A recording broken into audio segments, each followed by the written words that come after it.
हिमालय के जंगल में टुनटुनी चिड़िया, अपनी सास रानो चिड़िया, पति कालू कौआ और बेटी सुनहरी चिड़िया के साथ रहती थी। टुनटुनी चिड़िया बहुत गरीब थी। एक रोज की बात है, बारिश के दिन शुरू हो गए थे। माँ, मेरे पेट में बहुत तेज चूहे कूद रहे हैं, कुछ खाने को दे दो ना। दिख नहीं रहा सुनहरी, अभी खाना बन रहा है। तो फिर मैं बाहर खेलने जाऊँ? तुम्हें बारिश में भी चैन नहीं। एक तो घोंसले के अंदर इतनी बारिश की बूंदें आ रही हैं, ऊपर से तुम्हें बाहर इतनी बारिश में खेलने जाना है। कहीं ठंड लग गई और बीमार पड़ गई तो लेने के देने पड़ जाएंगे, फिर दवाई पानी कहाँ से लाएंगे।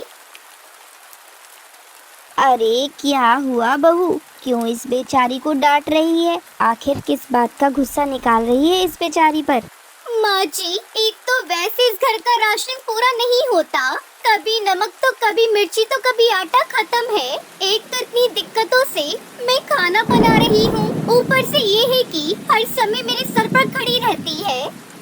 तो बच्ची को डांटने से कौन सी मुसीबत कम हो जाएगी बहू? आप ठीक कहती हो माँ जी। बेटा, मुझे माफ कर दे। घर की परेशानियों की वजह से मैं सारा गुस्सा तुझ पर निकाल देती हूँ। तभी कालू कौआ भी वहाँ आ जाता है। आ गए आप, आ जाइए, खाना खा लीजिए। क्या बात है जी, आपका चेहरा क्यों लटका हुआ है? टुनटुनी, मैं जिस खेत में काम करता था वो खेत तेज बारिश की वजह से खराब हो गया है और मेरी नौकरी चली गई है। ये तू क्या कह रहा है बेटा? ऐसे कैसे काम चलेगा? पता नहीं माँ, अब कल से नई नौकरी तलाश करनी पड़ेगी।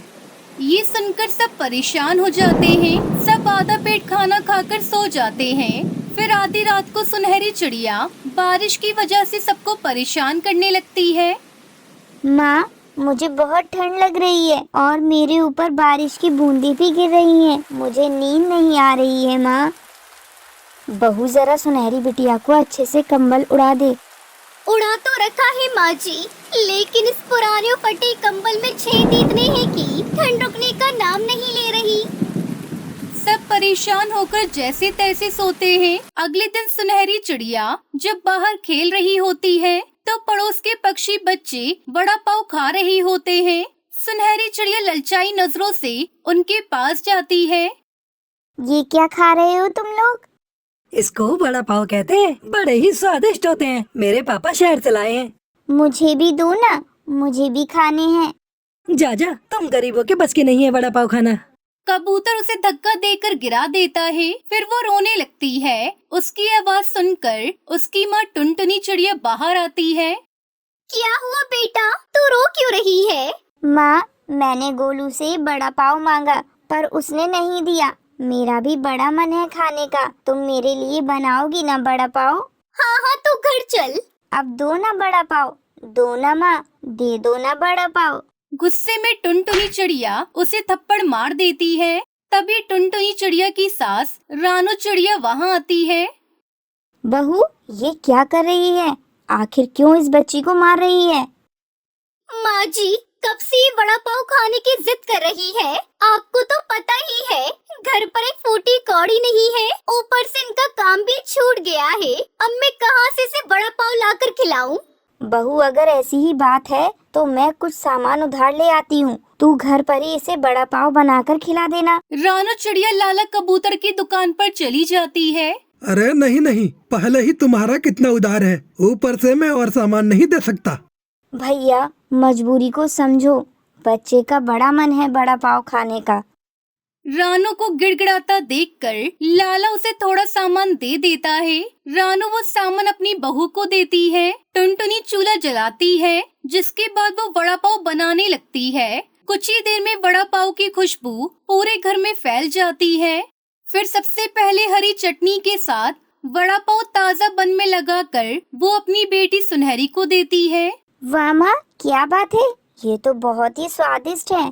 इसके बाद टुनटुनी ने अपनी सास और पति को भी वड़ा पाव खाने को दिए।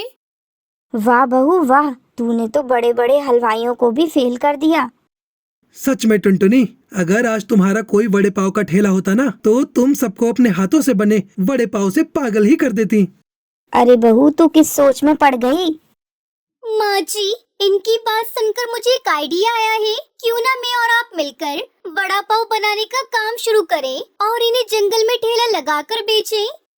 वाह वाह, ये तो बहुत ही अच्छा विचार है। बहू, तुम्हारा मैं आज ही जाकर लाला से और सामान उधार ले आऊंगी। हम दोनों कल से ही जंगल में वड़ा पाव बेचने चल पड़ेंगे। अगले दिन ही दोनों सास बहू वड़ा पाव बनाकर ठेले पर बेचने लगती हैं। पहले दिन उनके पास एक भी ग्राहक नहीं आता। फिर एक छोटी सी बुलबुल उनकी दुकान पर आती है। मुझे वड़ा पाव खाने हैं, मुझे भी दो ना। पहले तुम 20 रुपए दो, फिर मैं तुम्हें 2 वड़ा पाव दूंगी। लेकिन मेरे पास तो सिर्फ 1 ही रुपया है, इसी का वड़ा पाव दे दो ना। टुनटुनी को उस पर दया आ जाती है और वो उसे 1 रुपए का वड़ा पाव दे देती है। बहू, 1 रुपए में भला कौन वड़ा पाव देता है? माँ जी, उस बच्चे को देखकर मुझे अपनी सुनहरी की याद आ गई, इसलिए मैंने उसे ये दे दिया। वो बच्ची खुशी खुशी वहाँ से चली जाती है। उसके जाने के कुछ देर बाद ही उनके पास ग्राहकों की भीड़ लग जाती है। तभी एक बड़ी सी गाड़ी उनके पास आकर रुकती है। उसमें से ड्राइवर निकलकर बाहर आता है और उनसे एक प्लेट वड़ा पाव कार में बैठे अपने मालिक के लिए ले जाता है। वड़ा पाव खाने के कुछ देर बाद उस कार का मालिक चील उनके पास आता है और उनसे कहता है, भाई वाह, क्या स्वाद है आपके वड़े पाव का।